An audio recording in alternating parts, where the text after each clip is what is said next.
Hello मित्रांनो, मी आहो आपल्या मामाच्या गावी. सकाळी सकाळी उठून उन्हात बसून या कार्या बरोबर थोडच्या गोष्टी सांगलो न. मग मी आलो सरळ आपल्या बहिणीच्या घरी. तर माझी बहीण म्हणायला लागली, चिवडा खातस का? न दिलं मला चिवडा. तर मी खावायला बसलो चिवडा. माझी बहीण तर डब्बा पकडूनच खावायला बसली होती बाप्पा चिवडा. आज आहे माझ्या जिजाजीचा हॅपी बर्थडे टू यू. तर मग विश केलो जिजाजीले. मग या रोहित्या बरोबर चाय पेलो ना, इकडे तिकडच्या गोष्टी सांगायला बसलो. सायंकाळी मग आम्ही मस्त तयारी करून निघालो जिजाजीच्या घरी जावाले.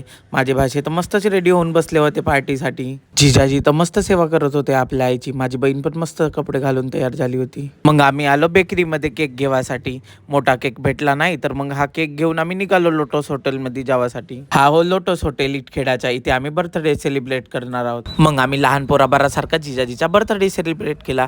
एक दोन गाणे म्हणून टाकला, तुमची ओ हजारो साल. पण हजारो साल तर कोणीच नाही जगू शके. इकडे बाकीचे मस्त टाळ्या वाजवत होते. माझ्या बहिणीला केक जास्तच आवडला तर मस्त गोपाले बसली होती ते ती. मग सर्वजण मिळून केक खायला बसले होते. मग अंदर गेला ना जेवायला बसला.